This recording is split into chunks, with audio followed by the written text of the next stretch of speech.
They first like see my page and like get to kind of dive into like your way of thinking, because I'm curious. So when you first looked at it, what were your initial thoughts? Well, I first saw I think I saw your post of you on somewhere on Instagram, like on Discover or something. And I think it was like a rope swing video. And I thought it was pretty cool. So I was like, oh, let me check this out. Like, whose page is this? Because I think you tagged a location that I was like looking at. Okay. And I was like, okay, cool. And then I checked your page out, saw that you did modeling, photography, all that stuff. And I'm always looking for interesting people to connect with online. And yeah, I mean, that's pretty much it. I'm like, do photography and work with brands and, needing people to shoot too. Oh, I could be your model. No. I'd love that. I'd love to do that. Oh, awesome. Well, we definitely have to talk about that. Yeah. Well, I'm glad that you liked it and that you found it fun. And that's cool that it works by tagging the places that you saw it by that. Right. So I got to do more of that.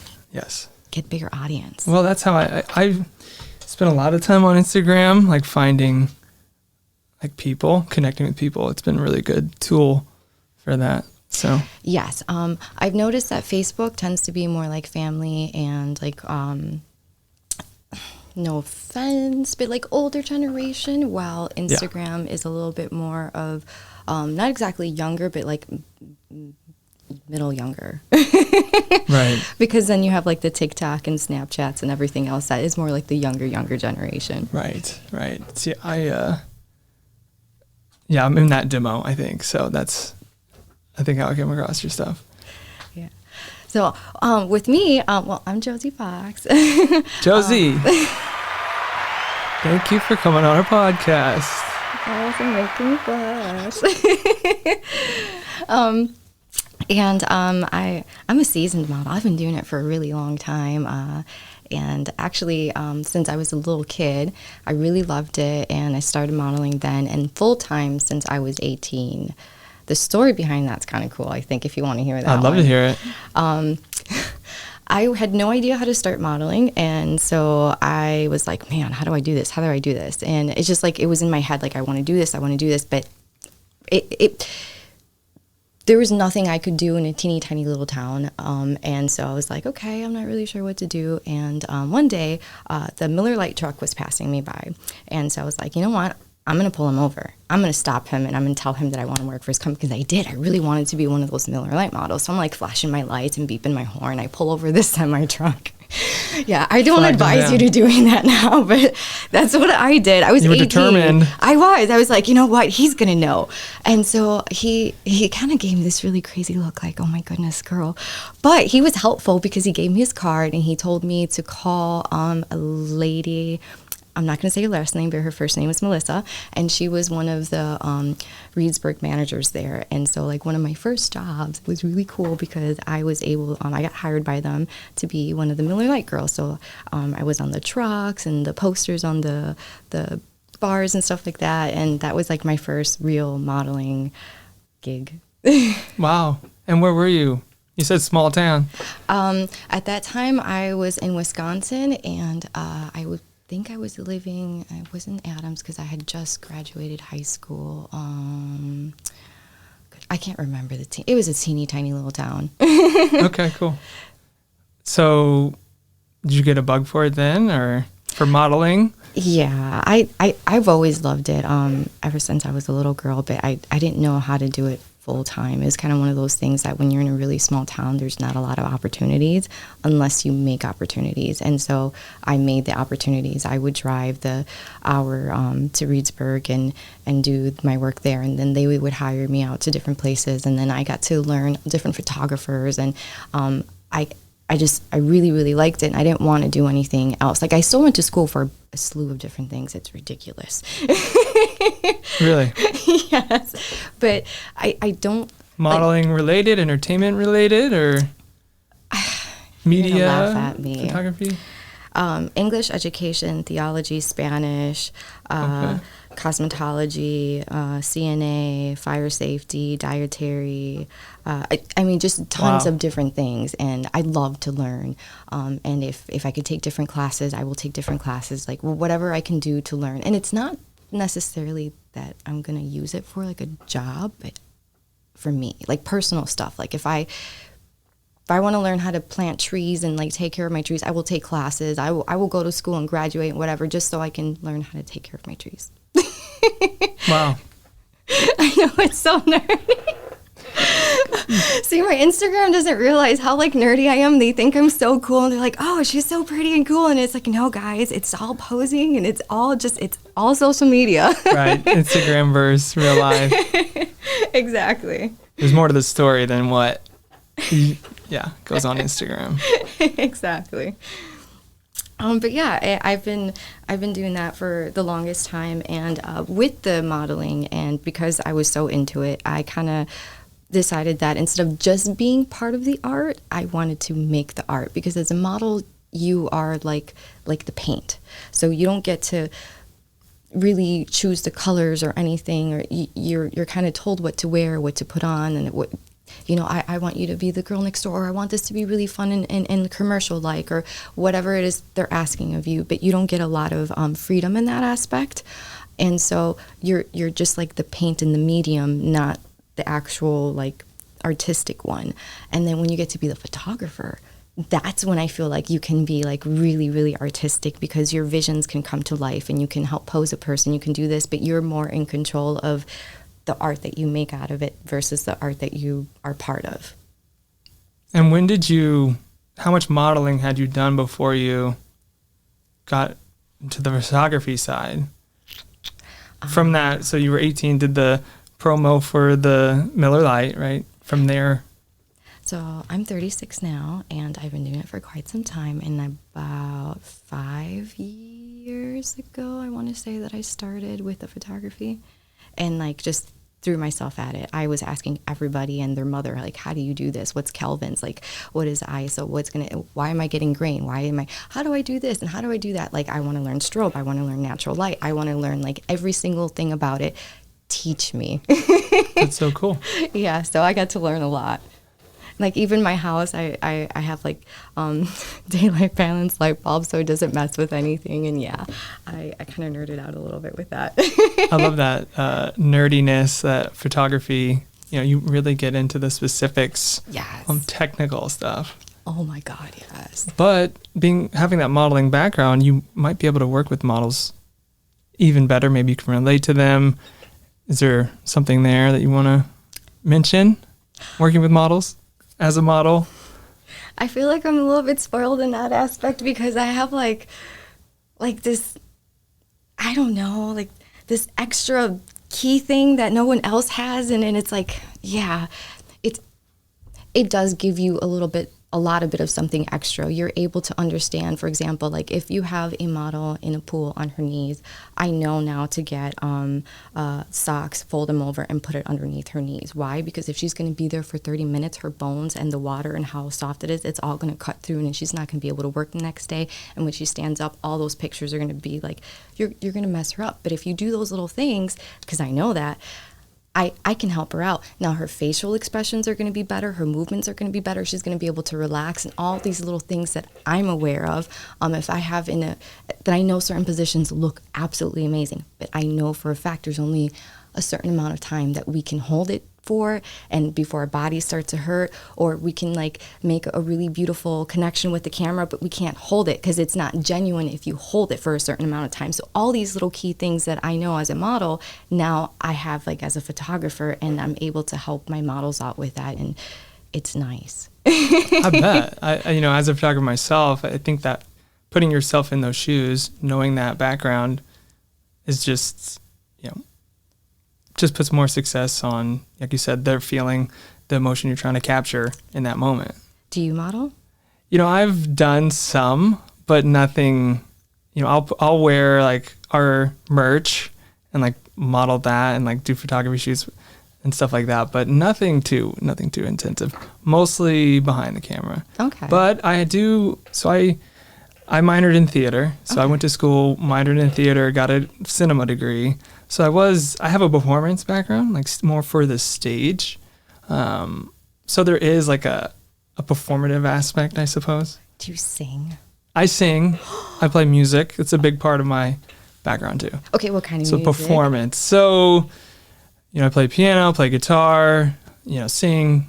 I've written a lot of songs, That's freaking awesome. I've got a John Mellencamp shirt on, sort of like Midwest rock, I guess, is singer-songwriter type of thing. Okay, that's I've got my neat. guitars here, Strats, and play piano anyways. I'm from the Midwest, so that's sort of what I've been around, and, it's authentic to me, so there you go. I was raised in Wisconsin, so I love the Midwest. Nice. Yeah.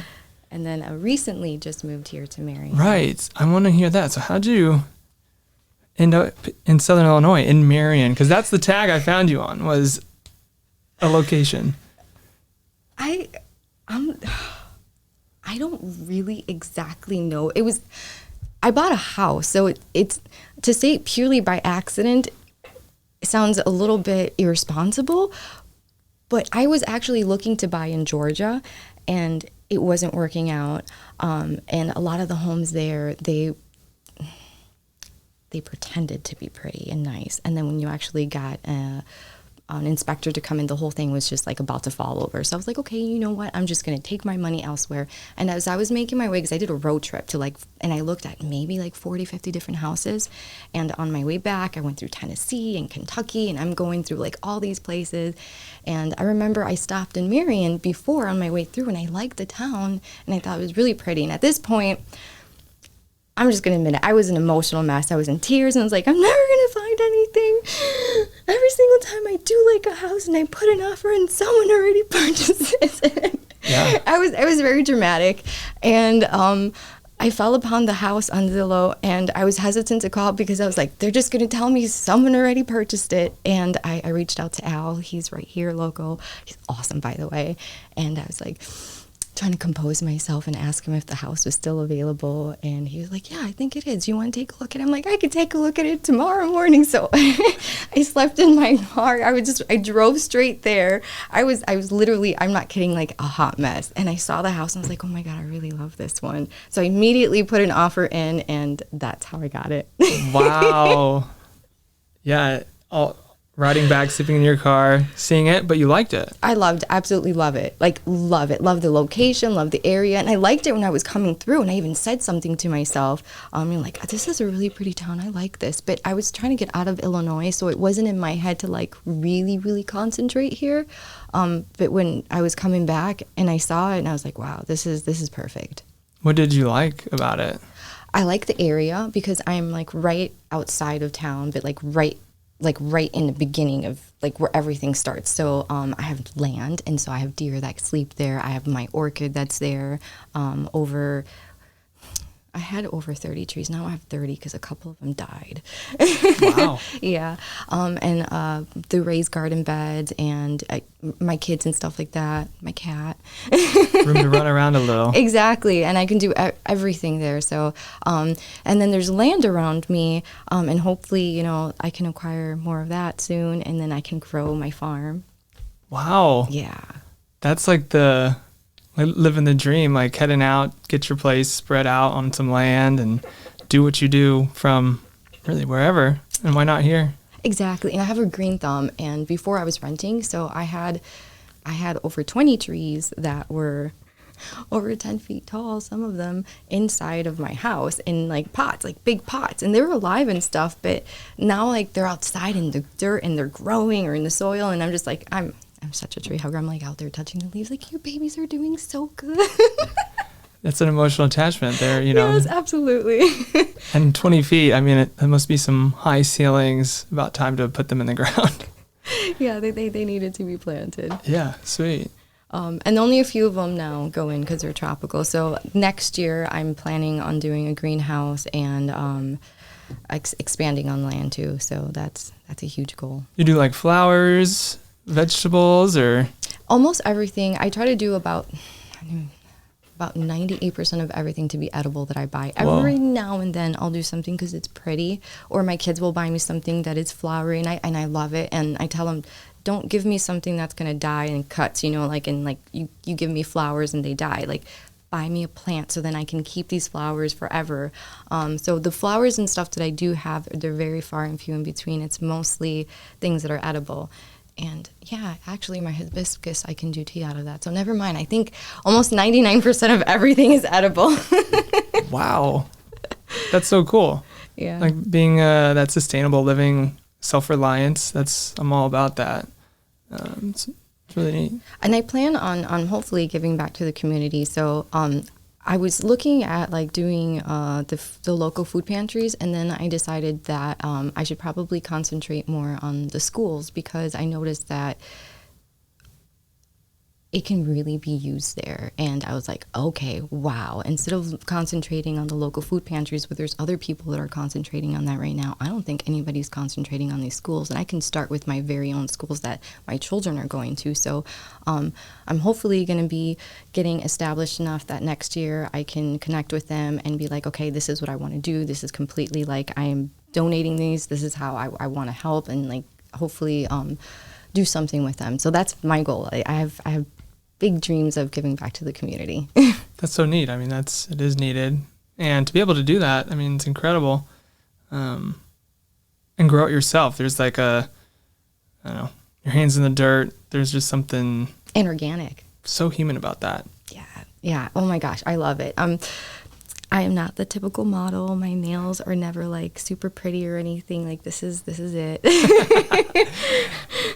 It's working on the farm and the photo shoot. Yeah, I mean, like if you really look closely, there's calluses there, but there's no need to take pictures of underneath my hand.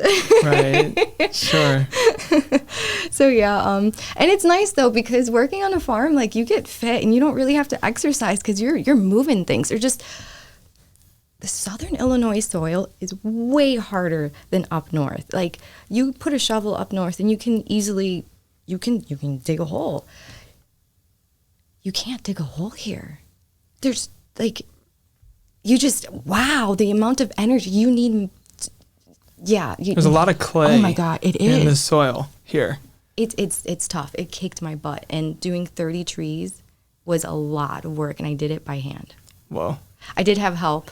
I didn't completely do it by myself. I had two other people. I had Matt and Nick help me, and they were phenomenal. But yeah, 3 people doing 30. Well, before the other ones died, it was 32 trees. It's a lot of holes to dig and to fill. It was. Wow. It was a lot. What kind of trees were they? I have pomegranate, peach, pear, plum, oranges, lemon, lime. Oh, wow. Apple, different variety of apple. So I have a big variety, and then I have bushes like blueberry bushes, and I have grapes and all different kinds of things. I'm doing cucumbers and different herbs and like medicinal stuff and just a little bit of everything. But I don't have any cherry trees. I even have banana trees. I have pineapples growing, but I don't have cherry trees. You've got like a whole like garden from like Garden of Eden or something there.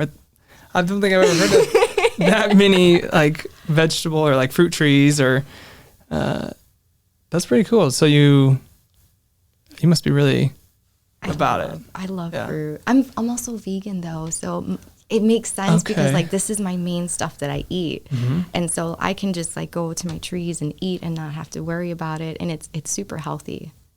I don't know. That's amazing. No, that's really impressive. Yeah, I like it. A lot of people look at it and they're like, that's a little bit crazy. But I'm like, I like living this way. Right.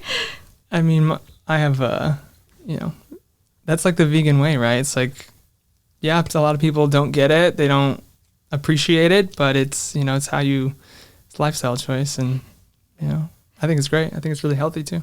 I think so, and I'm good to help like a lot of other people out. So it's not just something for me because I can't eat all that food by myself, or like just the kids and I. It's impossible for us to eat all of that, and so to be able to share that and be able to grow that, and that I think that's huge. That's awesome. I like to help out wherever I can. Have you always done that, or was that something you picked up when you came here? To like give to the community? the fruit trees, growing things, having like, your own food sources. I've always done that. So in Wisconsin, I grew up on a farm. I guess it kind of a farm. It was more like a fruit tree farm because we had more fruit trees than anything. And we did have some chickens and ducks and a lot of dogs. Man, I brought home so many animals. My poor dad. It's farm living. Yeah, I would bring home like snakes and cats and turtles and bunnies, anything. We had a deer at one time. So yeah, anything. And he would look at me. He's like, "Oh, Joe, don't bring home any more animals." And I just give him my big brown eyes and be like, "Daddy, this animal, and he really needs us." And yeah, he couldn't say no. A lot of animals. Yeah, we had everything. Yeah. So I think it started with him letting me like bring home everything and anything, and then he grew everything himself, so he had a really green thumb, and I had that ability to do that too. And so I did that. And then with the modeling and the photography, ever since I was little, I'm Puerto Rican as well as Italian and Cherokee Indian.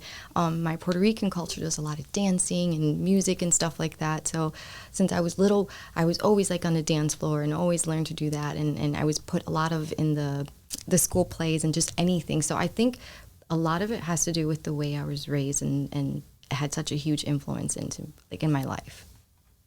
In that background, yeah, that's sort of laying the foundation, if you will, to what your interests are now and what you're doing. How you spend your time. Yeah. It's interesting. I thank my dad so much because he is like an awesome businessman, and he taught me so much, and not even purposely, just the things that you notice and you hear and you like pick up. And because of him, I have been able to like grow even my page on Instagram organically, and just all the things that I do, and just completely start up things from nothing and be able to grow them because he taught me. And again, not even purposely, just watching what he was doing. So I hope my kids like watch me and like learn from me. I'm like hoping I'm a really good role model for them. Well, it sounds like it. If from one generation to the next, having a father, an entrepreneur, that spirit about them, that's a lot of. It takes a special kind of person to be able to want to do that and go create something from nothing, and to see the fruits coming down the line, like planting harvest. There's a lot of metaphors to like planting seeds and working on the farm and with like life or business, relations, all of it. Absolutely.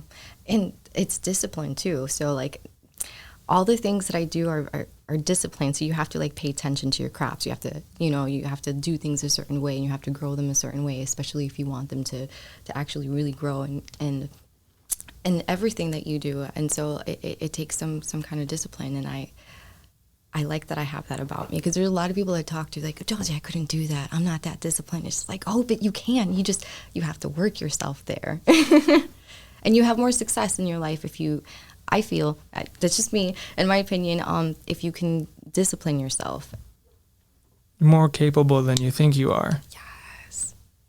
But for me, it started out, if I could discipline the food, then I can discipline everything else. That's the hardest part, because like, we're all emotional eaters, maybe like you're stressed out, you want to go grab a candy bar or some chips or something or whatever, and just like, or you don't have a lot of time, so you want to go do something that's really fast and really quick.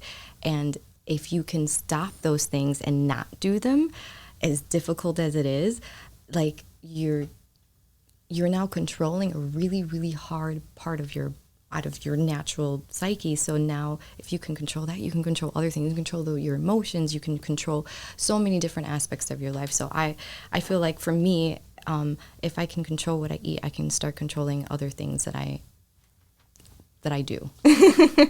Yeah, it has such an effect on your overall, obviously, health, well-being, state of mind. A lot of people disconnect what they eat or their body from their mind. But the relationship between the two, it's all connected. Exactly. And, food, it's gasoline. You want to run your engine, right, with the best. You're going to have the best energy. Don't crash. Like you said, chips or sugar crash, not long-term sustained health, and you're living your best life. It also pays off for my work, because then you don't need liquefy or anything. It's kind of like what you see is what you get. You're not like, we'll fix that afterwards. And like, nope, you're literally getting what you see. So in that aspect, it's really nice. And I do get hired often for that, because I'll do a lot of the videos and stuff like, hey guys, this is me without makeup or anything, or this is my hair, or this is what I look like. So everyone knows, like, if they're hiring me as a model, this is what you're gonna get. It's not fake. It's not edited. It's not tucked in a bunch or anything like that. Like, you're hiring me, and I like that part. Especially as a photographer. Sometimes, I get models and it's a little bit different what you see in the portfolio versus what you get. Right. And you travel around a lot, it seems like, for your modeling photography, right? Yes, I do. This year, a little bit less, just because I moved not too long ago, but it's starting to pick back up. I go all over the world, anywhere from like Canada to Hong Kong, Mexico. I love Mexico so much. Oh, I could go there, like, I could just live there. Maybe someday I'll own some property there. I really like it there. There you go. But yeah, I do a lot of traveling. There's still a lot of places I would like to go and visit for my modeling. So if anybody wants to hire me in, like Australia or Bali, I haven't gone there and I would really like to go.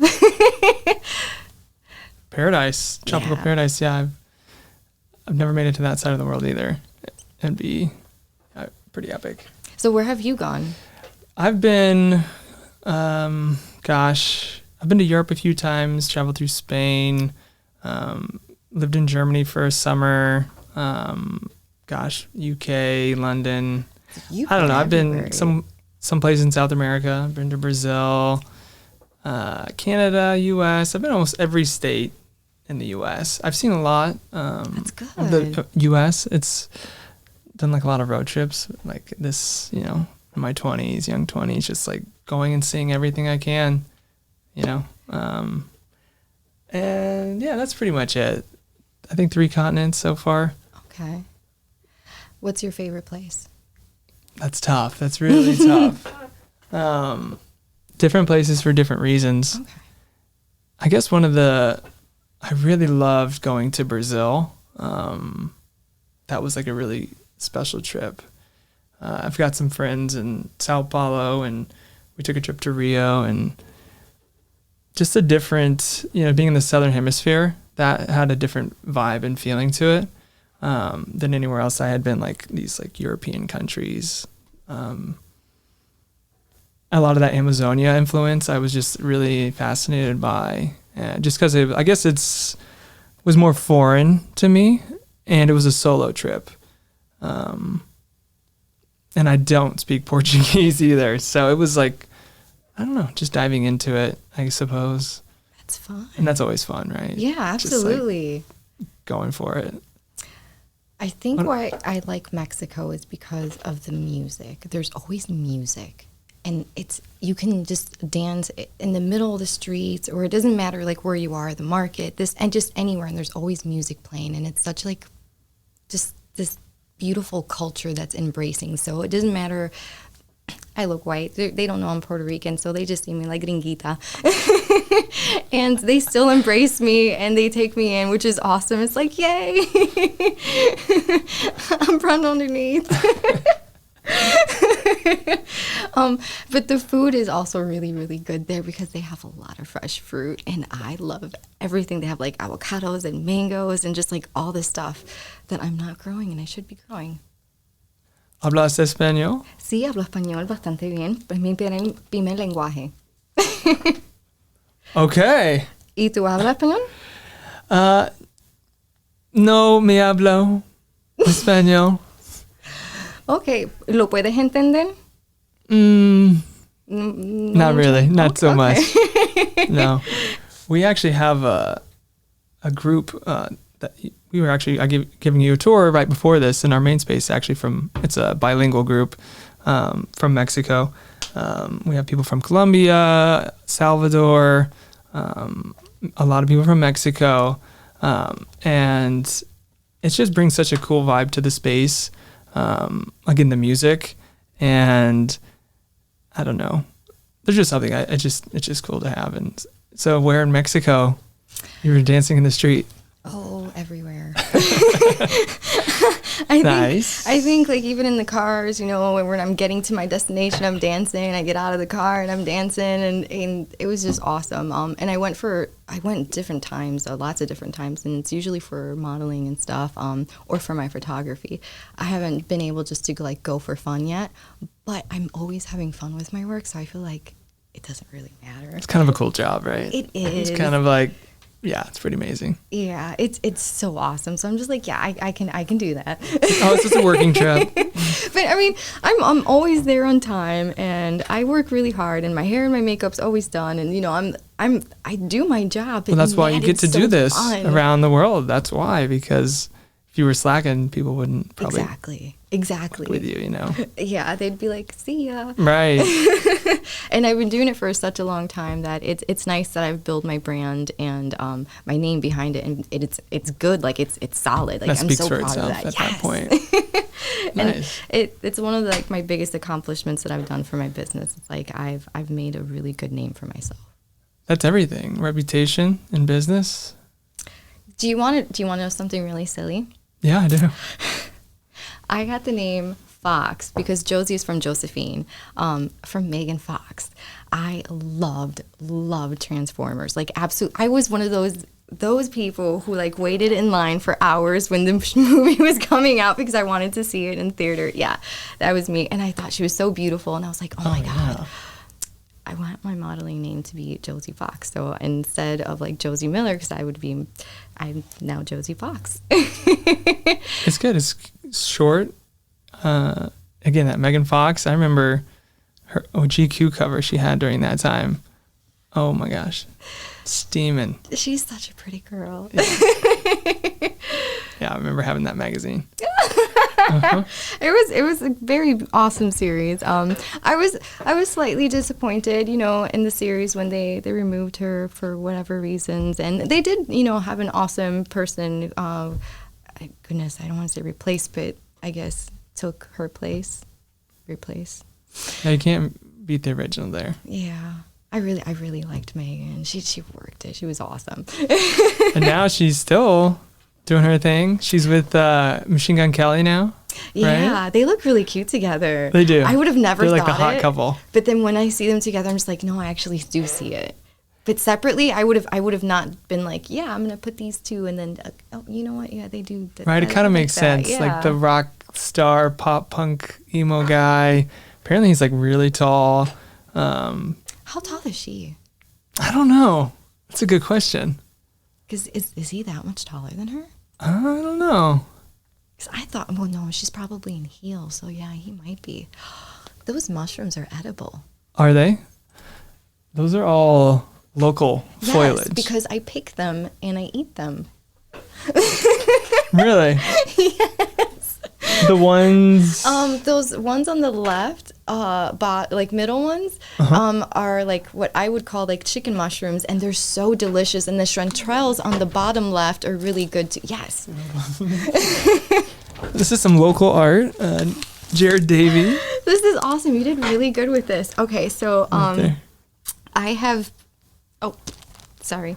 So I've picked these before, and these are really, really good. These are awesome. They're yellow, and they look like flowers. And if you pick them when they're perfect for it, and you bread them and you deep fry them, they're like nuggets. They're so good. And they just grow naturally here. Yes, they do. They're all over, like everywhere. I have not seen these yet, but I hear that these taste absolutely amazing, like steak. So those are morels. Yes. And there's like a big, like part of the lore and culture in the woods here are those mushrooms. And people they go hunting for these mushrooms all the time. And yeah, there's a whole festival actually. There's a festival? There's a festival, a mushroom festival coming up. When I need details. Like you have to send them to me because I didn't know absolutely. they had that. They How cool. They just reached out on Instagram actually. It's called what is it called? Here's these two. So he's pretty tall. He is pretty tall. She's wearing heels. Mm-hmm. Yeah, he's a big dude. So she's about to his shoulders, I'm assuming. Yeah, they're a good looking duo there. They are. This is the Mushroom Festival coming. The Makanda Mushroom Fest. And they're having, oh yeah, here it is. Hemp, hops, and shrooms. Oh, that's awesome. I So, want to go to this. It's SIU Cannabis and Science Center is like hosting this event, and they're teaching about, you know, the local cannabis research center that they just started with legalization in Illinois. And so there's like a brewery that's going to be there and like a lot of local art. Oh, awesome. So I really want to go. We should go. This is yeah, amazing. right? I want to go to this. And there's like a big like mushroom. So they normally have a mushroom fest out in Makanda, but this one's actually in Carbondale. So yeah, mushrooms are a big part of the scene here. I didn't know, like, when I first came down here, I wasn't really sure what I was going to get myself into, but I, like, dived in just head first, and I've been to, like, all the really cool local spots and jumping off the trees. I've been kayaking. I love kayaking. I've never done that before, and now I can't stop. It's the best part. Like, that's my perfect day, is, like, being able to go out, enjoy the outdoors, hiking, kayaking, something like that. Just to enjoy nature. Isolation. There's a lot to be said for that. If you've ever lived in the city, like feeling that isolated to nature, there's something primitive about that too. We're talking about like farming and growing things, and I don't know, just being that connectedness, the fresh air can do a lot for your overall vibe and health as well. It really does. I absolutely love it. And even like doing hammocks and just like standing there and just like looking at these trees that are just so many feet above you and hearing the birds and everything. And I like to go to a lot of Native American sites and stuff like that. And it's really cool. And the writings on the wall, and just, you can even see handprints and stuff. It's awesome. I love all that. Yeah, I love it. That's, with Southern Illinois, that's like one of the best features, definitely. The horseflies, though, oh my gosh, goodness. Those are terrible. I know that I'm vegan, but I think that they should die, and I've said that already in a post, and I felt kind of bad for saying it, so I'm like saying it again because I do feel a little bit bad, but they're the worst. They're evil. They are. It doesn't matter if They're you're so like mean. 2 miles or 5 miles on a kayak. They follow you the entire 5 miles. And then when you get off of it and you walk and you hike, and you can hike for another 5 miles, they will follow you for those 5 miles. That's one thing you have to know. Some pests, you got to whack them. They scare me. They hurt, too, if you get bit. Well, I don't think they get too close because I'm usually like, stay away. Sure. And so, yeah, I mean, I enjoy the outdoors with those stupid things. Yeah, I know, it's bad. And they think you're a horse on the water. Doesn't make any sense. And ticks, man. Yeah, that's another one. They get my legs. Mm-hmm. I've been bit, and that hurts. And that, you don't even feel them. It's like the after thing that hurts. Like once you get them off of you, ow, like that really hurts and is so sensitive. And they're everywhere, and sometimes they're so freaking tiny. I freak out about my hair, that I'm going to have like a nest of them. And I'm like, I kid you not, every single night before bed, I'm like checking every inch of my hair. And I'm just like, I just want to make sure that I don't have anything here behind my ears. And like I touch in my ears. And oh my gosh. Yeah, like under my armpits, like just making sure that none of these little pests are anywhere. They're so small. That is so funny you say that. I had an aunt come down from Chicago. This was years ago. And she, city, my cousins and her, they brought everybody down, and she's like, the ticks are going to fall out of the tree and land in my hair. Because, well, they're not in the trees, they're on the ground. But the thing is, they climb up. Yeah. And, like, my luck is that they would get in my hair, and there's so much of it. I'm not kidding you. Like, you can't even put your hand around it. Like, look at this. Wow. There's a lot. It's like a horse's mane. It's a mane right there. It really is. Wow. So there was this one event that I found on Facebook. I was at the bar. Sorry, my ADHD puts me all over the place. It's all good. And they were going to have dance classes here in Marion. So I was like, oh, I'm going to that. I don't care if it's at the bar because I don't drink. So I still wanted to go check it out. I'm like, I'll do like a kitty cocktail or something and just like, pretend that I'm having a good time because I'm silly enough as it is. No one's going to know that I'm not drunk. And I did something like this with my hair and I hit the guy next to me. He's like, whoa, I thought it was one of my horses hitting me with this tail. Oh my God, I'm so sorry. So yeah, I've been told that before because it's so thick. Gotta watch that. Yeah. That horse tail. Yeah, I mean, I must have hit him hard because like he said something. I got so embarrassed. I mean, that's a good head of hair. I mean, And that's it's some good natural. genes. Yes. I'm assuming it's the Puerto Rican side of my family or it's the Cherokee side of my family. I'm not sure because Italians have really thick hair too. Yeah, I kind of started buying art for my house because when I was renting all these years before and I didn't own a home. And when you rent, at least all the places I've had, they have you do a contract and you're not allowed to put anything on the walls. There's no frames, no colors, no nothing. And my places, as pretty as I tried to make them, they have been plain. But that's how it was my entire life. So having a house now and like it's mine, I get to put art on the walls and I'm so excited. And I've just been like, I want this, I want this, I want this on the wall. And at the same time, I'm also a very minimalist person. So I'm just like, is this too much? Is this not too much? I have to make sure I'm not overstimulated. For sure. It's such a fine line. It really of like, is. yes, want to be minimal, and not having enough wall space too. So you have to be really intentional what stuff you have. You know, you can't take it with you. I have high ceilings and a really, really like, there's just walls everywhere. So there's enough space to do it. And it makes me feel like I just want to do it. Just like put everything up on the wall. That's how I am. Like you look around, there's stuff everywhere. We have our murals. And we actually just bought this building earlier this year. And so we've sort of taken ownership now and, you know, just trying to craft a space, you know, make it your own. Right? Exactly. And then I've been also doing a lot of home construction, and that's interestingly fun because when you go in for one thing, you learn about other things. Like I went and I needed to get my joists fixed at my house, which I still have not gotten them done and they have to get fixed. But during this episode, I learned that I also have to get a chimney expert because like if you touch it, it starts to like pulverize into dust. And so I want to use my fireplace. I have a fireplace. Like I have a fireplace. I want to use it. Cozy vibes. Yes. I mean, like I want to take pictures by it. I like fire. Like let me use my fireplace. If it's there, exactly. You want to use it. But now I'm afraid to use it because I'm afraid it's all going to go. Yeah, you want to get that checked out. So I have to find. I don't know an expert. I have to go find a chimney expert to take a look at my stuff and help me with that. And I got to get the joists fixed and everything else that keeps happening. It adds up quick. It really but it's so much fun because at least I get to fix it versus like when you would tell your landlord something was wrong with it, you would have to fix it and it wasn't even your house. So it doesn't matter if it's plumbing or if it's this or that.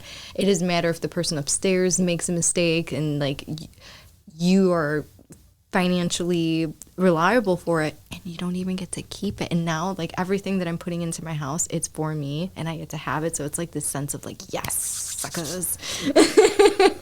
So it's been really nice. Everyone's like, how does it feel? I'm like, amazing. I feel spoiled. Investing in yourself. Exactly. And it's an asset where a lot of people, they don't have you heard or read or listened to like the Rich Dad, Poor Dad? I don't think so.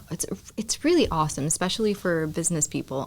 Something that I highly suggest, like anyone to get into, is if they want to learn just better finances and just anything in general like that. But a lot of people buy homes, and instead of being an asset to them, it's more like a liability because they are putting all these things into it, but they're not making any money off their home. I'm really lucky in the aspect that my home is also my studio. So a lot of I have it set up that it's set up for pictures. Like everything is like the chandeliers, the curtains, like the pictures on the walls, like everything correlates perfectly in its design. So if you take a picture, it's for that. So instead of having a liability, I have assets that not only do I get to live in a pretty spot, but I also get to use it for my work. It's like a double whammy, and I love it.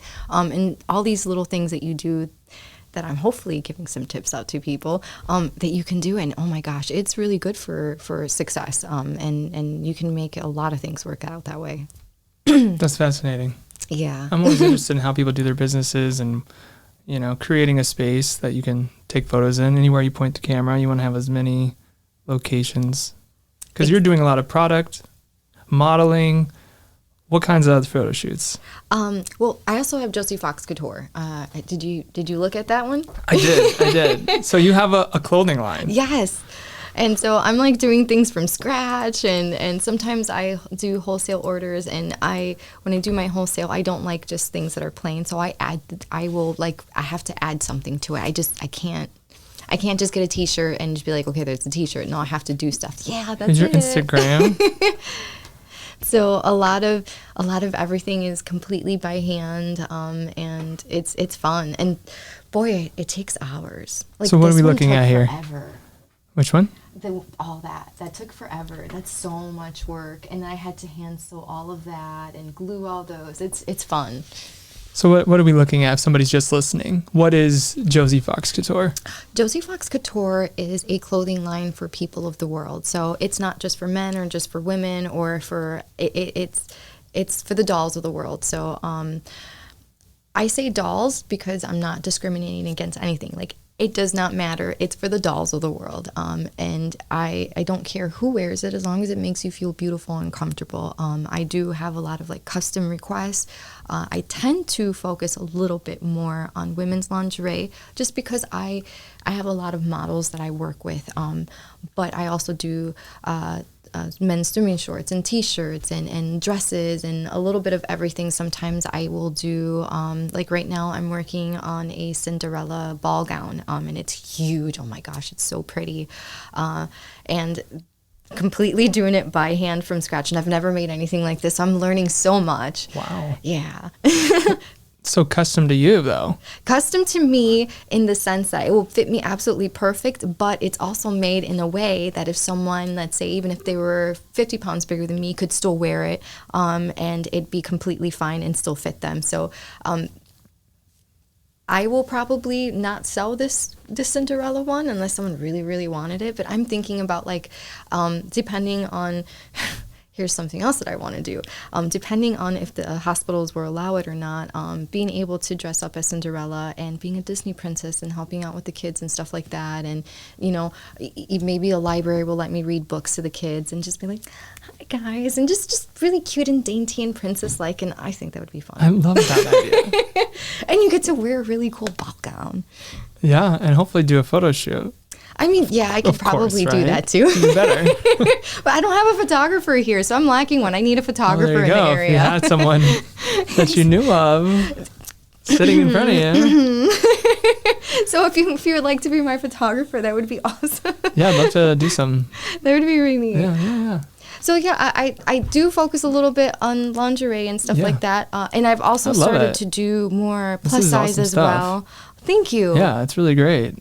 And I sometimes model my clothes as well. Yeah. It's a lot multifaceted easier. here. It's a lot easier to do it that way, especially like I don't know any models in the area. So if you know any models, definitely send them my way. Or if anyone's listening and they would like to help me out in the modeling aspect, like please. All the models that I have are out of state or up north, 6 hours away. And it makes it easier, for me just to be able to like either prop my camera or have someone take the shot for me and use it than to try looking for girls. Is there one of you that we can look at here? Yeah, absolutely. Where should I go? So we're on your Instagram. Go up. This one's me. This one's me. Nice. Now, what's this piece? Can you? So that's a bikini, and I like the idea that has like the lace over it, and you can't see it in this shot, but it also has these really pretty, intricate diamonds all over the top and the bottom. And I like that it ties, so whether you have bigger hips or smaller hips, you're able to adjust that for size. It's really. Thank you. Really nice. I was looking to do something that you can get into the water, but that still kind of reminded you of lingerie. Okay, I could see that. Because it's almost like lingerie, but it's still swimwear.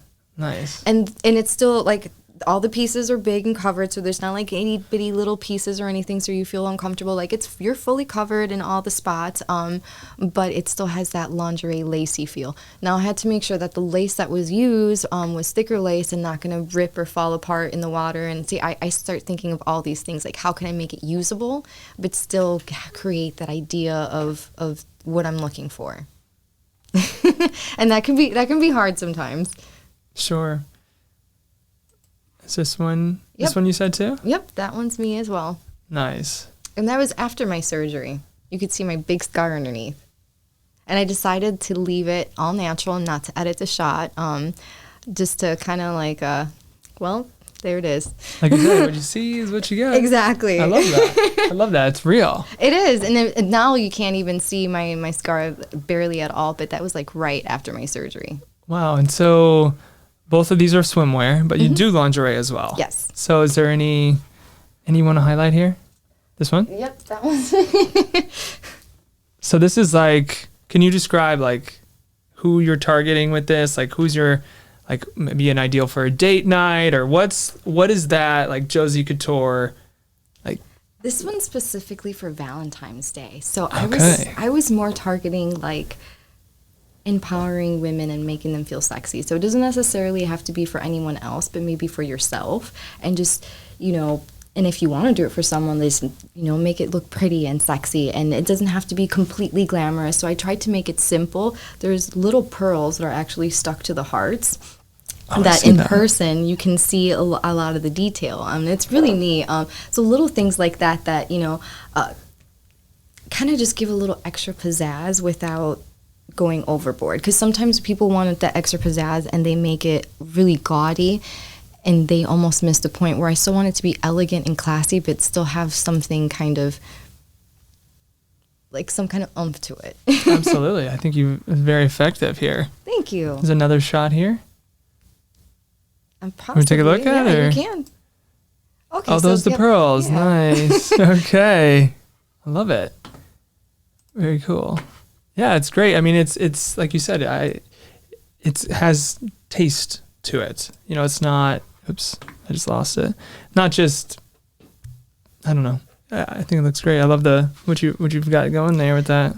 And it is a little bit sexy and they're risque, but I feel like it's not explicitly vulgar or done, untastefully. I try to still, have it where the woman's going to feel sexy and enjoy what she's wearing, but still feel elegant and not raunchy. I don't want anything raunchy.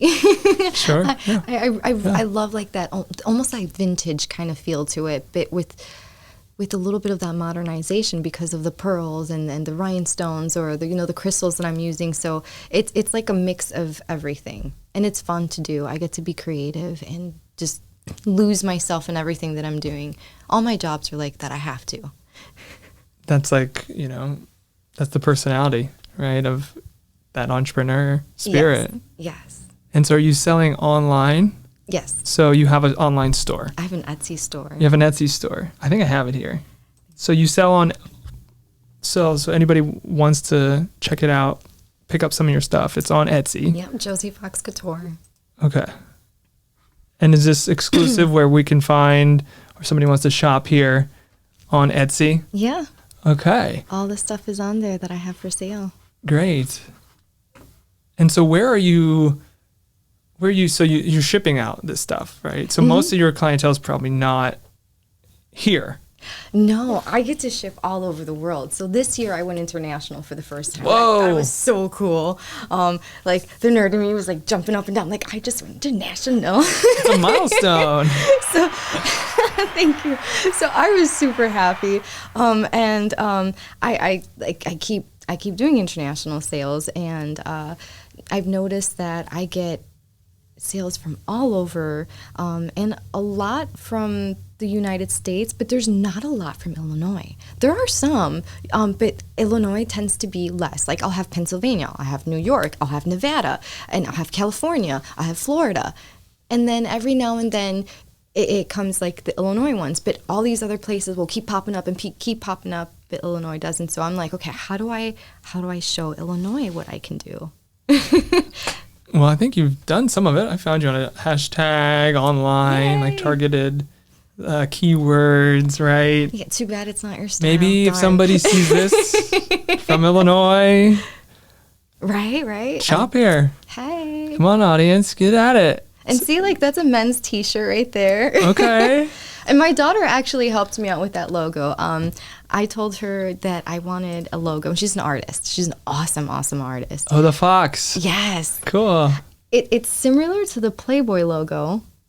If you Bunny look at it, ears. yeah. Yes. But it's not. And so I liked it. She did a bunch of different ones, and that's the one that I really liked. I'm also a playmate. And so I was like, wait a minute, this is kind of cute because it reminds me of that, but you're not copying it at all. It's her vision of what she thought a fox would be. So I chose that one. So cool. And you know what? The fox connection's so cool because we have a mural of a fox. I don't know if you knew this. No. So there's a mural on this wall behind me of a fox. It's the swamp fox. The swamp. Yeah. We'll have to look at that. I'm going to have to We look have to look at that. But no, I love that. I love the logo, the fox. I love, it's cool branding. I like that. It goes right with your name and everything. Yeah, and it's really neat. And I've actually had more men order the t-shirts than I've had girls, which I find phenomenally awesome. So I'm like, okay, so the girls don't really like the shirts as much as the guys, but the guys, I think I only have a couple left, and I have to get more because Nice. yeah, they have been selling out. Good. I mean, your audience, male audience, support, buy a t-shirt, right? There you go. Exactly. Not necessarily maybe the swimwear or the lingerie, but maybe I for have a girlfriend men's or. swimwear in there too. Do you really? Yeah, Okay. Wow. yeah. Look at Okay. Oh, it's go What are up we looking here? right there. Oh The wow, watermelon. the watermelon. We go full circle. I love it. Yes. I mean, that's a good looking short That's for good. a guy. That looks great. Yeah. And I take the shots too and edit them myself. Very cool, So very like cool. all the shots that you see, either I had my assistant take it or of me, and then if it's not of me, I've taken every single one of the shots. So cool. And I do love all that. the editing as well. That's really inspiring to me because, it takes a lot to start a brand, a business, and then to put your product out. I mean, there's so much that goes into this stuff, and like shooting, editing, lining all these up. Nice swimwear here. I mean, so I'm impressed. Thank you. Yeah, absolutely. It's a lot of fun. It's something that I wanted to do from when I was a little girl. I started sewing around maybe 5 years old, I think. I'd watch wow. my mom sewing, and she used to do all different kinds of outfits and stuff like that. If I wanted to be the Little Mermaid for Halloween, she would make the outfit. It didn't matter. She was really good. And I saw her doing all this stuff, and I'm like, I want to learn. And she told me, okay, fine. If you're going to play with the needle, then you poke yourself. You can't complain to me or you're not going to do it anymore. So I remember, like, every single time I poked myself, I would look at her and I wouldn't say anything, and I'd hope that she would not realize that I got poked, and I would just be like, and like I'd bleed and stuff and just be like, I can't say anything or she'll never let me sew again. But I learned how to sew, and I started making clothes for my Barbies and my dogs. Wow. My poor dogs, they were my models. The farm. They like walking around like this in clothes that didn't fit them, but I still made them wear it, and they loved it, and they didn't really complain because they were puppies, and they were just happy that I played with them. And so yeah, I started out that way. You've been doing this clothing line, making your own clothes for a long time, modeling, dressing them up. That's incredible. Yeah, but not till just recently did I start this. I think it's only been about 1.5 years that I've actually did the Josie Fox Couture. So a little bit slower on it. Before, I was more doing stuff like custom. So a model would be like, hey, Josie, I saw that you did your outfit for this photo shoot. Would you be able to make me X, Y, and Z? And so I would do commissions that way, but I didn't have a storefront. I didn't have anything. And now I have the platform. It's so cool. It takes a lot to get something like that off the ground. Yeah. So courage. Yeah. And belief in yourself. Yeah. I mean, how much confidence do you have to put yourself out there online, open yourself up to the world? That's true. Right? I mean, that takes a lot. That's A true. lot of people don't have that. Dang, Dad, you rock. You really taught me a lot. Shout out there. Yes. Yeah. Thank you. I think I think it's kind of just facing your fears, because what's the worst that can happen? It doesn't work out, or someone says no, right? But that's it. Like literally, that's the worst. Is it doesn't work out? Someone says no, and you have to try a different avenue. So to me, that's not that bad. It's not the end of the world. I mean, no is no. I can handle that. And that mindset is what is really kept me going. As a model, I'm short. You're probably expecting like a supermodel who's going to be like 6 foot tall, and you have me who's like 5'2". So there's like a huge discrepancy, but I've made a really good name for myself, and I've done so much because I haven't given up, and I've worked really hard. Not everyone will ask me what my height is. So I'll get hired to do a runway, but they haven't asked me my height. They'll ask me my measurements, but not my height. And so I come, and I'm the shortest model there.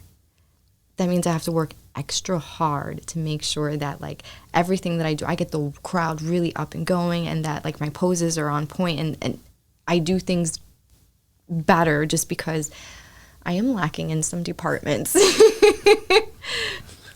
But yeah, not giving up and not taking no in a bad way is what's really pushed me. You don't get if you don't ask, and you don't know if you don't try. Exactly. Is there other lessons you've learned like that from your modeling to photography, now your own business? Or is it just try it, just do it? I know that not everyone agrees with it, especially like a lot of people, they will like practice doesn't make perfect or whatnot. But in a way, it does lead you to perfection. Now, you're never really going to get perfect. It's just impossible. There's no such thing as true perfection, but as close to perfection as you can and to what you're comfortable with accepting. And if you don't know how to pose, then get in front of the mirror and practice and like really practice. Tyra Banks is a phenomenal teacher. She is so good at teaching you how to use your eyes for expressions and your face, and how to pose your hands and how to move your body. Smize. Yes.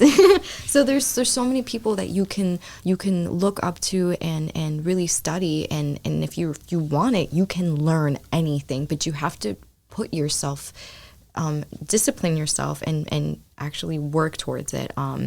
Personal growth. I am setting boundaries lately. Good for you. Yes, because I tend to be a people pleaser, and I'm learning that's really not a good thing. And so I am learning to set boundaries. So all these little things like that you learn to do, and you learn to they're so helpful, but you have to actually try it and work at it and be like, okay, I know that I'm not good at setting boundaries. So therefore this is where I'm struggling. How do I fix it? I'm going to tackle it head first. Now, if I say it out loud, I'm going to be held accountable, because everybody's listening to this, to me setting boundaries. I have to do it. You do. I do. It's that public affirmation, yes. That declaration, manifestation. Yes. So doing things like that, I put myself in the spotlight. Like, okay, so if I say this out loud, I have to do it. I can't back out of it now, because like everyone's going to watch. So a lot of those little things like that really pushed me, but maybe that's like the bit of the daredevil in me, that I'm okay with that. I'm okay with like, I'm not sure what's going to happen, but I want to find out. It takes a lot of bravery. Maybe, but maybe, I don't know. Boundaries are important, I will say. I've had through life, right, lessons, having clear boundaries, not having lines too blurred, for me is really important. And not, I don't know, sometimes like it feels like when worlds collide, it can be chaotic. And so I try to have these like clear boundaries of, especially when it comes to my profession, and what I'm due. 'Cause it goes back again to that, if you're in the public, it's just self-accountability. It does. And being a people pleaser makes you not set good boundaries, because you want to make people happy, and you don't want people upset with you, and you don't want to get anyone mad, and then you feel guilty, and all those things is like, nope, I'm squashing them. I'm going to get better at this. at the end of the day, you have to be your number one before you can do anything for anybody else. Absolutely. Yeah, that starts there. It does. I love to give, but if I don't have enough for myself, I can't give. And so I have to make sure that my water is always filled before I can start pouring into anybody else. And so I've been doing a lot of self-work, and I really like the person I'm becoming, and the road that I'm going on. I know it's probably all silly talk, but I really much enjoy it. It's been quite the journey. I love the journey, the process. Yes. And as long as you're pursuing that, I mean, a lot of people don't have those reflection, time to reflect or anything. So to even have that mentality or on the pursuit of that still is, that will yield better results. It's not the destination, it's the journey. It is. It really is the journey. And I'm not looking so much forward to like the end part, because then I'm only concentrating on whatever is forward. I've been concentrating a lot of like the right now and what's happening at this very moment, and like really just enjoying this at the very second. And like whenever this is done, then I get to enjoy that. So it's a bit spontaneous, I guess, in that aspect, because I'm not really planning too much of like forward, and because I know what I want for my future, and I know it's going to get there, but this is right now, like this is happening right now. This is what I want to look forward to. This is what I want to feel and enjoy and experience, because I'm not going to have this tomorrow, but I'm going to have it right now. And that's, I think, hard for people. And there's like, oh, I can't wait for this, I can't wait for that. And then they get there, and then they're there, and oh, I can't wait to do this next time. But you're there. Why don't you enjoy what you have going on at that very second? So to me, part of the reason why I think I'm as successful too, and I'm doing so good, is because I'm really enjoying everything that I'm doing, and I'm not taking it for granted. It's like, oh, okay, I've done it forever, I can just be done with it. No, every single photo shoot, I'm really engaging with the person. I'm really enjoying it. And it's not, oh, robot, I'm just going to do this, I'm going to do that, and I'm tired of this. Like, no, I really like what I do. That immediacy is so important to the type of work that you do, that I do, that photography, modeling. You have to be in that moment to craft the image or the story or that emotion that you're trying to convey. And have you ever been to Burning Man? No, but I want to. That sounds amazing. It sounds like our conversation, a lot of principles of Burning Man are like resonating. Like the immediacy is one of the principles. Self-reliance again, because you have to rely on yourself. Okay. When you're out there, you have to bring your own food, bring your own water. Ooh. Have you been? I've been. One time. I want to go back so bad. And I will go back, but it's been like a couple of years, COVID and everything. And actually Burning Man's happening right now while we're here, but we're here. But we could be there. Could be there. Oh man, next year. But we always like to think that we're always burning, Yes. We live it out. I think we should do a fundraiser to get us there, so then we could go live while we're there and like do some kind of like, let's brainstorm. We need to go there. We do. No, it's like the pinnacle of. I can make our outfits. Oh, that's exciting. Would you let me dress you? Well, so there's different themes each day. Okay. So like different outfits for each day. Monday, I can't remember what Monday is. Gosh. It's some theme. Tuesday is Tutu Tuesday. So everybody wears a tutu. And it's like all these things. Wednesday, I can't remember any other days. But then the last day you wear black, and then you wear white the last day, and it's like a whole thing each day. It's really fun. That is so cool. It's so do you sleep out there too? Camp.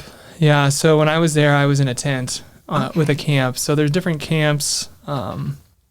Our camp was Temple Guardians. It's one of like the main camps. And one of my friends actually invited me out there. Some people bring RVs. Some people really rough it out there, which I don't know how. Like in the desert and the dust and the storm, like dust storms and the heat and everything. But the thing about it is, it's like there's no money out there, and there's a gifting culture there, so everybody's trying to help each other out. and like, hey, can I give you some water? Hey, can I give you a massage? Hey, can I do this for you? Can I give you some food? And that's like, I don't know. And there's no money. I think you can only buy ice and coffee. That is so cool. It's a great place to go. Yeah. What an awesome experience. I really want to do that. Yeah. I haven't been to any music festivals either, and I hear they're phenomenal. Yeah. It's like, yeah, music festivals are great, but I don't know, there's something different about Burning Man, the level that it's on, and it's a lot more than just a music festival. There's a lot of misconception that people are just there on drugs and partying to music, which there is a lot of that going on, but there's a lot more to it. There's all kinds of like just amazing things. It's a big party. That's true. Yeah. I've seen there's a lot of huge artwork out there too, and that it looks gorgeous. I'm just like, oh my gosh, I can't wait to see that in person. So I would love to try to go next year, if not, because I'm not going to make it there this year right now. Head out to Gerlach, Nevada. Yeah. But no, it's happening now. I want to like burn something. Talking about fire, that's one of the really best parts about Burning Man too, is like all the big fires and then that's so people cool. running around the fire. The man burns, right? So it's like symbolic, like, yeah, burn the man. And after it burns, people used to walk on the coals, right? So fire walk. Yes. And that's really cool. That's a really huge thing. I've taken pictures of that. And people start running around the fire, like naked. You just get naked and start running around the fire. And it's quite the thing. Like you see things there that, I don't know, it's like almost like otherworldly in a way. Huh. It's like a spiritual thing, I think. That's really cool. I would love to experience that. How awesome. Yeah. Yeah, I'm all in. That sounds neat. I love it. I love going back to like your primal roots. I think people need to do that kind of stuff to like let go, like in a lot of cultures, like in Brazil, like the carnival, right? Once a year, sort of can let loose and just dress up or, be a little crazy. In Rio, right? Is that what they Rio's, do? they do that. Yeah, that's the main one down there. I used to live in New Orleans too, so Mardi Gras. Okay, right? so it's similar to that. Big thing, yeah. Because I've only known a little bit of what happens in Rio from the cartoons. The bird. Yeah. Nice. And that's about it. See, I haven't seen it, but I kind of know what you're saying, but it's because tropical. I'm a mom. It happens. Yeah. I know all the Disney movies, and I can sing to them, and they're great, and I very much enjoy them. And yeah, my daughter this year is going to be 18, so that's exciting. Oh, wow. I know. That's a big one. I still have a 9-year-old though, so he still enjoys all that fun kid stuff, and I kind of really enjoy it. So I'm like, yes, one still does it with me. Yeah, hold on to that. Yeah, because he's not going to want to anymore. He'll be over it. Right. And then one day maybe, Well, my daughter doesn't want any children, so at least. Oh, there you go. Yeah, okay. I think they're not going to. Once they go, I get no more little ones. That's kind of sad. But kind of nice. I'm conflicted. I mean, I love them, but man, it's a lot of work. I've heard. I don't have kids myself, but yeah, I could only imagine. You have to be, well, you should be. You don't have to be. You can be whatever kind of parent you want to be. But I feel like in order to be a good parent, you have to be selfless. And instead of like putting your wants first and things that you want to do, you always think about your children. You can't have certain people come over your house. You can't have people stay at a certain time. There's so many restrictions and things that if you want to have good children with good values and stuff like that, you can't do certain things, and it's quite restrictive because I was a baby when I had my baby. I was 18 years old, so you grow up real quick and you learn real quick that it's hard. It's really hard, but at the same time, I enjoy it. It's also a blessing. What was the hardest part about that at that time?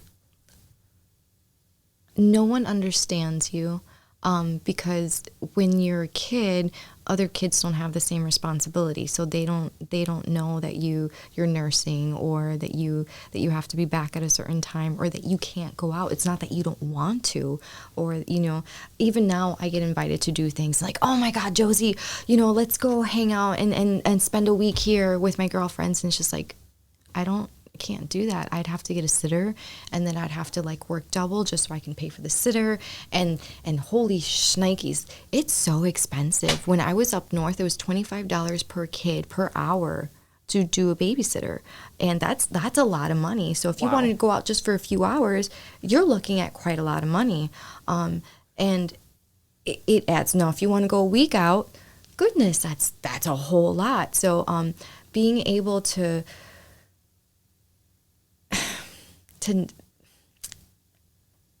they don't understand where you're coming from, until someone has to go through it and physically go through it. They think it's like having a pet. I have a pet. Having a child I love my pet like a child. Bentley is my baby. I did not birth him, but he is my baby. There's no difference between him and my biological son. But one's a cat? Yes. But he's so easy to take care of compared to an actual human. And when I had a dog, no matter how difficult, or no matter how naughty, or how many times you have to take them out for walks, or if they need potty pads or this or that, or if they have any kind of issues, it is nowhere near as taking care of a human. And babysitting, because I've also babysat, I've also was a teacher. I even take care of my sister's children. Even if you're taking care of somebody else's children, it's still not the same responsibility as having one of your own. And people don't get that until they have one of their own, and they're like, oh snap. I feel you. Like I tried to tell you. But you can't experience it until you experience it. What am I allowed or not allowed to say on here? You can say anything you want. Oh, similar to like an orgasm. You can explain it all you want, but until you experience it and you feel it for yourself, you can't really describe it until you experience it. So, yeah, there we go. I hope that helps with the analogy part. Oh, my God. Yeah. You have to experience it yourself, right? You really do. You really do. And if you don't want, maybe one's a little more pleasurable at some times, but way more pleasurable. Way more pleasurable. I can't say there's not a lot of responsibility with one, because one turns into the other, so never mind. There's no faking that. Yes, yeah, one turns right into the other. So I guess there's responsibility in both. But if things are wrapped correctly, or you're taking certain precautions, one has a lot less responsibility and can be a lot more fun. Yeah, but at least nowadays, they also have, I think it's called like the morning after pill or something like that, and there's so many things that you can do that doesn't have to be necessarily pills.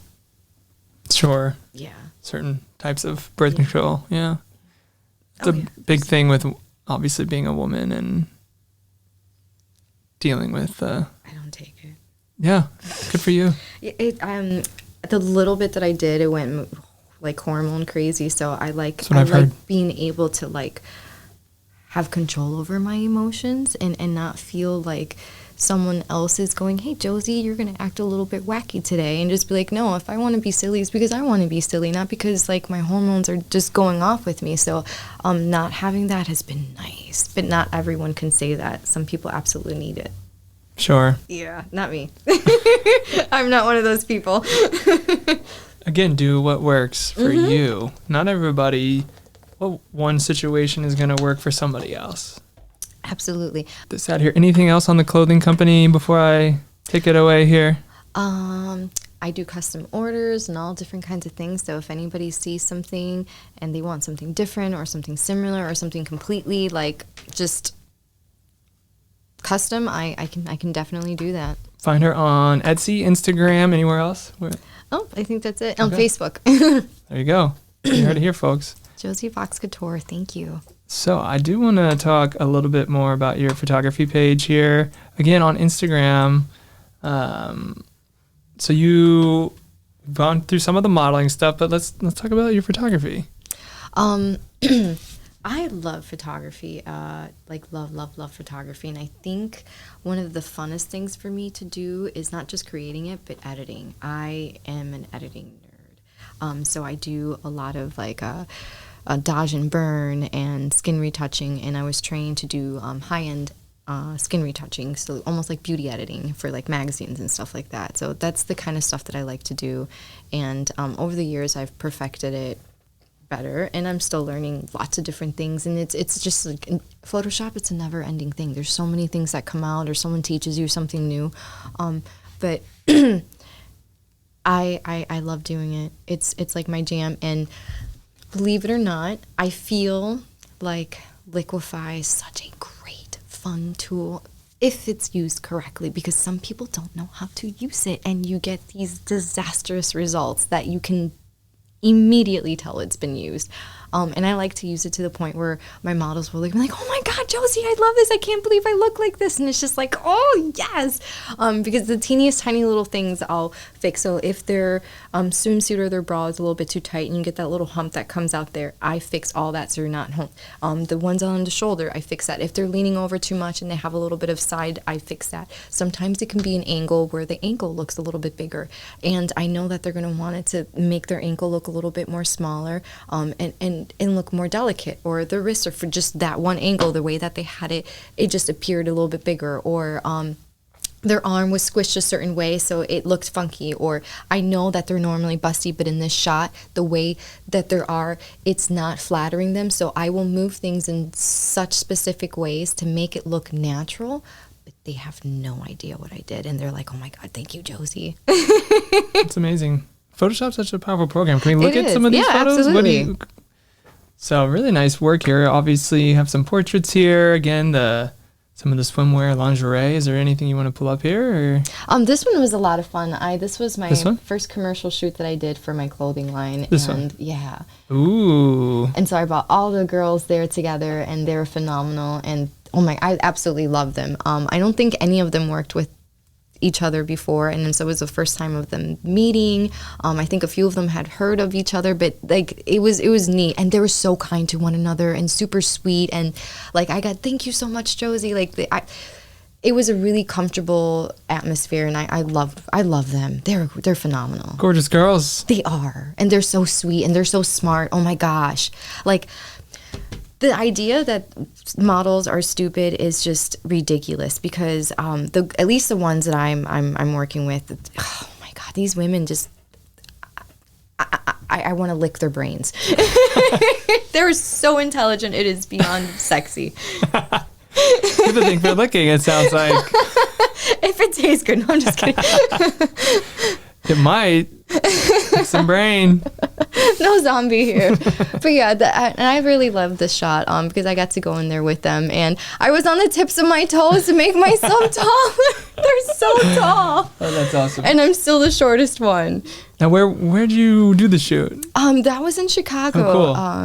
I think FD Studios or something like that, if I'm not mistaken. Yeah, it was awesome. They have this really cool warehouse place, and there's different studio rooms, and they're all completely different. So one room can be like a flower wall and a bathtub, and then another one can be boudoir, another one can be completely black with lights, and there's a tunnel with a motorcycle. So, and they're huge rooms, like maybe 3-4 times the size of this one. Wow. And so they're large rooms, and they sometimes are several floors because they have lofts and stuff that's all part of that one room, and each one's a different theme. Sounds like a really cool space. It is. Yeah. And it's super cheap to also do it. Their prices are phenomenal, and they provide all the equipment and everything. It's like truly an awesome space for photographers. Very cool. That's awesome stuff here. So check out your photo page, Josie Fox Photo. See some of the photography work. Yeah, I figured I'd make it a little bit easier for people to find It's me. on brand. Yeah. It's like consistent. That's what you want, right? So really cool shots here. And anyone who has freckles, they keep their freckles on my photos. Yep, I don't get rid of those. I love some of these shoots. It looks It's like a lot of fun. So I do anything from like headshots, magazines. I get hired by sometimes the women just want to do a boudoir shot, weddings, engagement shoots, just lots of different stuff. But I really try to capture emotion in all my pictures. I don't like anything flat. So everything that you see, there's some kind of emotion that's involved to it. At least I try. That's what I'm hoping for. That's cool. It comes across. Thank you. Yeah. Love it. Modeling coach, retoucher, right here. So, the beauty industry is something that we're just getting into with our work through Miss Illinois organization. So that's a whole new thing. And a lot of the retouching photos. So we're doing photos. So a lot of them are needing retouching. So we might have to talk after this too. Yeah, and it's completely kind of a different kind of retouching because it's more, it's that like that American beauty pageant look versus Right. regular kind of photos. The editing is completely different style. Right. Yes. So I'm having to learn. Yes. You're going to have a little bit more layers. You're going to be fixing quite a few There you things go. here and there There you to go. make, Yeah. I'm not big into blurring things and stuff like that because I love detail and I loved, when you pull up my photos, I want to be able to see like everything and not hide it. So to me, keeping all the texture and all the detail is really important. And sometimes photographers are like, oh, you could just blur it a little bit or do this. And I'm just like, I mean, you can, but I mean, it's not technically wrong, but I wouldn't. Yeah. I mean, you're not going to see a Nike ad blurred. You're not going Right. to see CoverGirl ad when she's like this or whatnot and all that beautiful texture of the lips and everything. It's not going to be blurred. They're not just going to go, oh, it's just blurred. No, they will never do that. And so it's not that it's not right or that it's wrong. It's just I have a different look that I'm going for, more of the commercial look. I like it. Yeah, and I think that's also what you're probably going to be needing for the Miss Illinois, except with a little bit more skin retouching because instead of so much texture, it's more of like the Barbie look and really pretty high and gorgeous white teeth and like really eyes bright and instead of having any of the hair that kind of sticks out, all that has to be nice and smoothed out because they can't have any flyaways. So there's hair is going to be a pain. Can I say ass? Yeah. Okay, hair is going to be a pain in the ass to edit. I mean, good luck on that. That's going to take you a while. No, I've we've done 1 year already, so yeah, I've learned that. Did they like the picture that you sent them? Yeah. Okay, good. Yeah, because I noticed that going like, well. if they have like their hair up or anything, there's any little flyaways or anything like that, all of that gets taken out for all their pictures that they do. There's a different style that they go for. And as a photographer, depending what magazine or who you're working for, who you get hired, even though you have a certain style, at least I do, I tend to tweak my style to what they like and what they're asking for. So even though I have my own idea of what I'm going to do and my style, I see what they're needing and what they want and what they normally go for, and I try to like mold it to a bit of both. So we're both happy because I can't make other people's style. I still have to do it in my own way. Yeah, but having that obviously end goal for a client in mind, obviously, want them to keep coming back and be happy with what you've done. And so, yeah. Or if you want to work for a company, let's say you want to merge with Nike and you see how their style is. And as a photographer, you want to be the Nike photographer. So you have to have some of your work somewhat similar to what they're doing but still different because you want to stand out. But at the same time, you want them to like you. So there's different things that, that you may go to, or if you're putting a publication in for, Vogue or whatever, they may need something completely different and you kind of have to just tweak it a bit. And I like that ability to do that and still have it my own. So cool. Yeah. That's the best of, having that creative freedom, but also having some structure to work within and a aesthetic that you're, going for. For you, do you like the photography, video, or music more? Video's definitely like the bread and butter of our business. Okay. But I would say if I had to choose one for pleasure, it would be music. Okay. Yeah. Now, what can you do and concentrate on the most and get the most amount of work done? Like, if you have to do it, like, okay, I got to do this. Like, what can you like spend more hours working on?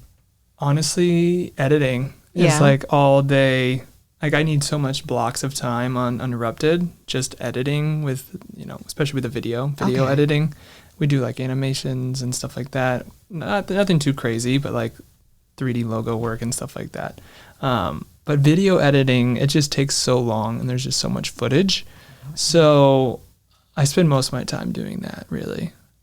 Do you like it? Like a lot? I do like editing. Okay. Yeah, I do. I like all of it. I love being on set. I love production. I love the pre-production. I love like crafting a narrative and like, I don't know. I like every bit of the process. But yeah, editing takes the longest.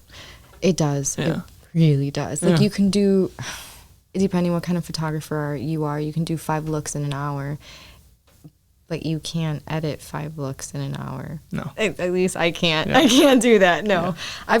I'm not a video editor. I have no idea how to even dabble or what thing to pull up to even start. I have no idea, but it looks really, really hard. So congratulations on being able to do that, because I went to school for it and I've been doing it for a while now. it looks awfully hard though, like confusing. I look at it and I'm like, I'm not sure what I'm looking at. I'm not sure how to tackle this, and I'm glad for the reels that Instagram lets me do, because that's as far as I can do for a video. That's my video. Yeah. Yeah, videos are number one. That's what we do mostly. And photography is a much, much smaller part of our business, really. Okay. Yeah. See, I would love to learn it. It's just I've never dabbled. I've just never dabbled in it. Not once has anyone been like, oh, here, let's teach you how to do video. It's just like, oh, I do video, and then I see someone dabbling on it, and I have no idea what they're doing. They're just creating.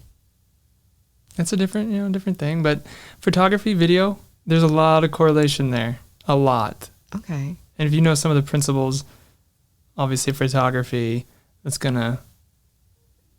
you've got a huge foundation to work with. And editing, it's just, it's sequences. The main difference is still image versus like a sequence of moving images. And there's 3 shots in video can tell, right back to back to back, can tell a much more story than like one image could potentially. And it's like those sequencing of video that, I don't know, is the main difference when you're editing. It's like sequencing one shot to the next and the next. It's like a timeline that you're working with. That's cool. Versus one still. There's crossover. Have you ever like videoed yourself doing the editing and then? Oh yeah. Yeah. Oh yeah. Do like a quick, yeah. Yeah, I used to shoot a lot of time lapses. Yeah, like that's a what I was lot of looking time for. lapses, like back in 2015 to like 2018 or something. Just time lapses a lot. You should do another one. I I'd should, like to I see should, I it. should, Just bring yeah. it back. Why not? I know. Just more content. Yeah. More content. Yeah. Do you cover will. a lot of the stuff in the area? We do. So we work with like different brands, businesses in the area mostly. We work for some we contract with other media publications here as well. But yeah, we have like local people on our show, this show. And we produce other shows too. Okay. So there's a couple of shows. Actually, right now I'm about to go to a meeting right after this at this new business incubator. I don't know if you're familiar with Ethos Business Incubator here in Marion. It's like right out these doors. There's a meeting with like the influencers, it's called, at this like business incubator. And we do a podcast up there. That's what I'm trying to get at. So we do a podcast there. We do a couple other live stream. Like there's this finance guy that we do with. Mostly, like honestly, podcasting videos. We do weddings. We have a whole separate wedding business, White Oak Wedding Films. So it's wedding season now. That's keeping you busy. But we'll travel like all over. Like we were in Des Moines a couple weeks ago, Iowa, we were in Mississippi. I used to do a lot in New Orleans and Colorado. Oh, we do a lot of local weddings too, okay. which I like. But yeah, so we're kind of... You guys are busy. We're busy. Yeah, for that's sure. good. It is good. We've been blessed, and we're lucky to do it. So. And it's what you love. I And love what you doing went to it. school I for, love so doing it. Yeah. I could tell. Yeah. You speak about it with passion. You know, and I really love this though, getting to talk to someone and learn something and like hear a new perspective and what can I learn, and like you never know what might come down the road, some connection, some who knows what. So I'm trying to continue like to cultivate, you know. Absolutely. We're just getting started, really. Absolutely. It's Yeah. good to know all the people that you can work with and potential opportunities, because you just honestly, you never know. Yeah, for sure. I'm all about that, like, you know, planting seeds. Yes, absolutely. Well, I don't want to take up too much of your time Yeah. because you have to go I to your think next one. I think we might have went over on time. It's okay. I'm sorry. It's okay. It's been great, Josie. I really appreciate you coming on our podcast. It's good to talk to you. Well, thank you for having me. It was I a feel lot like of there's fun. so much more to the story. We'll have to have you back on maybe in a while or something if we do a shoot or talk about it or something. Oh, yeah, absolutely. Cool. Let me know and I'll be back.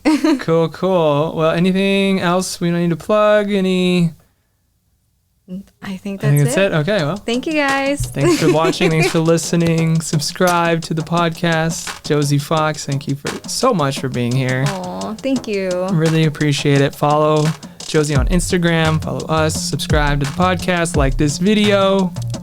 A new podcast every Friday at noon Central Standard Time on YouTube, Spotify, and Apple Music. Check us out. We love doing it. So thank you, Josie. Thank you so much.